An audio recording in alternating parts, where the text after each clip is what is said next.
The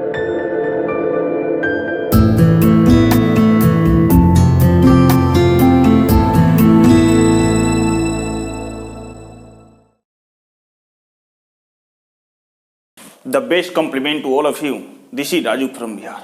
आज मैं एक ऐसा टॉपिक लेकर आया हूं जो आपके ब्रेन को ट्रेन कर सकता है, जो आपके माइंड को इम्प्रूव कर सकता है, आपके मानसिक विकास को एक उन्नतिशील बना सकता है। देखिए, लिखा हूं ऊपर कि how to improve our mind. आप अपने माइंड को कैसे इम्प्रूव करें। If you have to train your brain, if you have to train your brain, then feed all these statements in your daily life. Your life will give extra mileage in your happiness life. अगर आप अपने brain को train करना चाहते हैं, आप अपने दिमाग को उपज देना चाहते हैं, ग्रो करना चाहते हैं, तो ये सारे स्टेटमेंट्स को अपने दिनचर्या में उतार दीजिए। एक एक करके मैं बताऊंगा तो थोड़ी सी ज्यादा वक्त लग जाएगी, ज्यादा टाइम लग जाएगी, लेकिन मैं शॉर्टकट में जरूर आपको बताऊंगा, क्योंकि ये YouTube चैनल है, ये ज्यादा वक्त इस पर लोग टिकते नहीं हैं। देखिए, सर्वप्रथम आपको याद करके रखना होगा, रीड अ गुड बुक। अच्छे किताब की अध्ययन करें, अच्छे किताब की अध्ययन करें। वैसे तो बुक इतने होते हैं, स्कूल कॉलेज बुक होते हैं, लाइफ बुक होते हैं, स्पिरिचुअल बुक होते हैं, रिलीजियस बुक होते हैं, लेकिन आप अपने लाइफ को एक सही दिशा में देना है, लाइफ को सही डायरेक्शन में लेकर जाना है, तो आप स्पिरिचुअल और प्लस लाइफ बुक जरूर पढ़ें। स्पिरिचुअल और लाइफ बुक जरूर पढ़ें। कहा जाता है ना कि एक अच्छी पुस्तक मनुष्य का पूरा जीवन बदलने में सक्षम होती है। एक अच्छी पुस्तक मनुष्य का पूरा जीवन बदलने में सक्षम होती है। तो रीड अ गुड बुक, अच्छे किताब का अध्ययन करें, आपका माइंड ग्रो करेगा। उसके बाद ज्वाइन ए जीडी क्लब। अगर आपके आसपास में जीडी क्लब है तो आप ज्वाइन करें ग्रुप डिस्कशन। जीडी का फुल फॉर्म होता है ग्रुप डिस्कशन। अगर आपके आसपास में जीडी क्लब है तो जीडी क्लब ज्वाइन करें। नहीं है तो 10, 15, 20 इकट्ठे होकर आप ग्रुप डिस्कशन कर सकते हैं। ग्रुप डिस्कशन करेंगे ना तो आपकी थिंकिंग इंप्रूव होगी, यानी आपकी सोच बढ़ेगी। उसके बाद स्पीकिंग क्लियर होगा, उसके बाद वर्ड्स इंप्रूवमेंट होगा और न्यू रिलेशनशिप बनेगा, नई दोस्ती बनेगी। तो आपको क्या करना होगा कि एक जीडी क्लब ज्वाइन करना होगा। उसके बाद बात करें तो ज्वाइन अ लाइब्रेरी।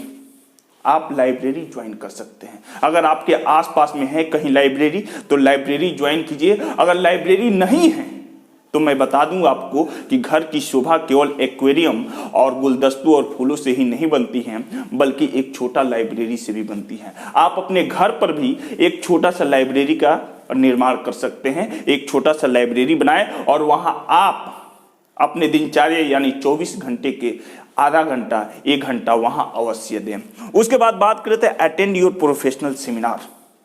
आप अपने प्रोफेशन के सेमिनार अटेंड कर सकते हैं। जैसे अगर आप एक डॉक्टर हैं तो डॉक्टर्स का सेमिनार आता है, सेमिनार होता है, वो अटेंड कर सकते हैं। अगर आप टीचर्स हैं कि तो टीचर्स का सेमिनार होता है, वो अटेंड कर सकते हैं। अगर आप स्टूडेंट हैं, स्टूडेंट सबका सेमिनार होता है, वो अटेंड कर सकते हैं, वो अटेंड कर सकते हैं। Attend your professional seminar. अगर आप स्टूडेंट हैं तो मैं भी 9th डेटेड यानी जनवरी 9 को ऑन संडे मैं सेमिनार कर रहा हूं, उसमें आप आकर अटेंड कर सकते हैं। तो attend your professional seminar, professional seminar attend करें। Select television programme and YouTube channel.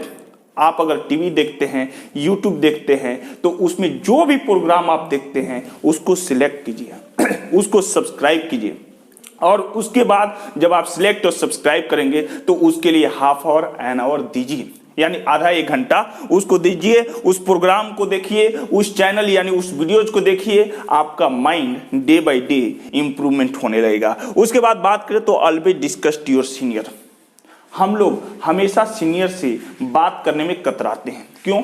क्योंकि हम लोग को हिटेशन होता है, डर होता है, कि किसी प्रकार का अनजाना सा अंदर से भय रहता है। लेकिन ऐसा नहीं करना है। आप हमेशा अपने सीनियर से डिस्कस करने की कोशिश कीजिए। जब आप सीनियर से डिस्कस करेंगे ना तो उसका हर एक शब्द, हर एक वाक्य कुछ आपको सीखने के लिए प्रेरित करेगा, कुछ आपको सीखने में मदद करेगा। तो always discuss to your senior.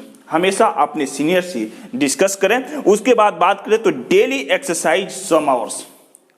आप हाथ को स्वस्थ रखना चाहते हैं, शरीर को स्वस्थ रखना चाहते हैं, कदमों को यानी पैरों को स्वस्थ रखना चाहते हैं, तो आपको एक्सरसाइज करना ही होगा। ठीक उसी प्रकार आप अपने ब्रेन को स्वस्थ रखना चाहते हैं, दिमाग को स्वस्थ रखना चाहते हैं, तो जरूर एक्सरसाइज करें। डेली कम से कम आधा से 1 घंटा अपने दिनचर्या में एक्सरसाइज सम्मिलित करें। उसके बाद बात करें तो understand the value of things. हर एक चीज को, हर एक सामान को वैल्यूएबल नजर से देखें, उसको वैल्यू दें, उसको रेस्पेक्ट दें। डायरेक्ट अगर सामने रोटी आ जाता है ना, तो डायरेक्ट रोटी ना सोचें, उसको सोचे कि कभी एक दिन ये बीज होगा, इस खेत में डाला गया होगा, इसकी बुआई हुई होगी, सिंचाई हुई होगी, इसकी कटाई हुई होगी, इसको थ्रेसिंग किया गया होगा, इसको पीसा गया होगा, इसको गूथा गया होगा, इसको पकाया गया होगा, तब ये सामने रोटी बनकर तैयार है, तब ये सामने रोटी बनकर तैयार है। तो कोई भी चीज हो, चाहे वो आपका चेयर हो, चाहे वो आपका पोडियम हो, चाहे वो आपका शीशा हो, चाहे वो आपका घर हो, उसका एक प्रोसेस होता है।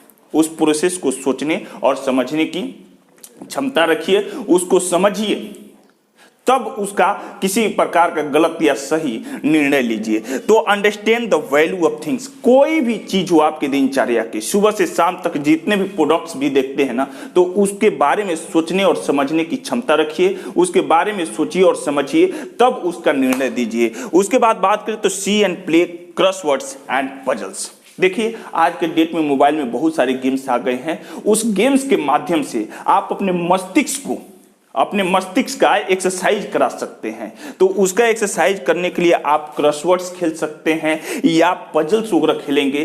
क्रॉसवर्ड्स और पजल्स जितने खेलेंगे ना, उतने मस्तिष्क आपका कार्य करेगा। आज जब मस्तिष्क कार्य करेगा ना, तो ऑटोमेटिक मस्तिष्क का विकास होगा। ठीक है ना। तो see and play crosswords and puzzles. उसके बाद कहते हैं कि हैव ए प्रॉपर स्लीपिंग, अच्छी नींद लीजिए। देखिए, पहले ऐसा बोला जाता था कि 7 से 8 घंटा अगर आप 24 घंटे में नींद लेते हैं तो आपकी स्वस्थता अच्छी रहेगी। लेकिन एक और रिसर्च के अनुसार आप अपने बॉडी को, आप अपने मस्तिष्क को जितने घंटे के लिए सेट करेंगे ना, उतने घंटे में ही सेट हो जाएगा, उतने घंटे में ही सेट हो जाएगा। तो आज के दिनचर्या में अगर आप 5 से 6 घंटा भी अच्छी नींद ले रहे हैं बिना किसी शोरगुल के, कंफर्टेबल बेड पर, तो वो काफी हैं आपके दिनचर्या के लिए, वो काफी हैं आपके शरीर के लिए। तो कम से कम 5 से 6 घंटा एक कंफर्टेबल नींद भी जरूरी है शरीर को और मस्तिष्क को विकास के लिए। Right necessary things in a diary.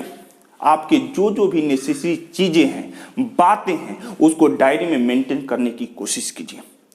अगर आप डायरी में मेंटेन करते हैं ना, तो 1 साल नहीं, 5 साल नहीं, 10 साल बाद भी उसको पढ़ेंगे ना, तो कम से कम 75%, 80% याद होने की चांस ज्यादा बनी रहती है। तो जो भी आपकी नेसेसरी चीज है, सपोज दैट कोई घटना घट गया आपके साथ, हैप्पीनेस वाला या सैडनेस वाला, खुशी गम, कोई भी किसी प्रकार का घटना घटा आपके साथ, तो आप क्या कीजिए, उसको डायरी में मेंटेन कीजिए और 5 साल, 7 साल, 10 साल बाद भी अगर उसको पढ़ेंगे ना, तो 80% to 90% चांसेज बना रहेगा कि फिर वो याद हो जाए। ठीक है। तो नेसेसरी चीज डायरी में मेंटेन कीजिए। उसके बाद बात करें तो try to teach your junior. अगर आप एक डॉक्टर है ना, तो कंपाउंडर को 10 मिनट 15 मिनट समय दीजिए। अगर आप एक वकील है ना, एडवोकेट्स है ना, तो अपने जूनियर को 15 मिनट 20 मिनट समय दीजिए उसको सिखाने के लिए। अगर आप टीचर है ना, तो अपने स्टूडेंट को आधा घंटे 1 घंटा स्पेशल समय दीजिए उसको सिखाने के लिए। उसके बाद अगर इसमें से कुछ भी नहीं है, अगर आप एक आम आदमी है, साधारण आदमी है, तो आप अपने घर के छोटे छोटे बच्चों को थोड़ा सा कुछ लर्निंग कराइए, कुछ सिखाइए। जब सिखाएंगे ना, तो इसमें जो मस्तिष्क वर्क करेगा, जो आपका दिमाग काम करेगा, वो सबसे बड़ा ग्रोथ लेकर आएगा, सबसे बड़ा ग्रोथ लेकर आएगा। तो try to teach your junior. आप अपने जूनियर को कुछ न कुछ समझाने की कोशिश कीजिए। अब देखिए, इतने सारे अगर स्टेटमेंट्स, ज्यादा नहीं, अगर अपने लाइफ में 3 to 4 मंथ्स, 3 से 4 महीना अगर उतार दे रहे हैं और फॉलो कर दे रहे हैं, तो मैं पक्का कर रहा हूं कि आपका दिमाग कम से कम 25 to 50% ग्रो कर जाएगा। ग्रो कर जाएगा। और एक और बात मैं याद दिला दूं कि अगर आप मेरे सेमिनार को अटेंड करना चाहते हैं, आप मेरे क्लब में आना चाहते हैं, आप हमसे जुड़ना चाहते हैं, तो आप 9 डेटेड यानी 9 तारीख ऑन संडे 2022 को आप मिल सकते हैं, आप आ सकते हैं, ज्वाइन कर सकते हैं। तब तक के लिए तहे दिल से धन्यवाद। Bye bye.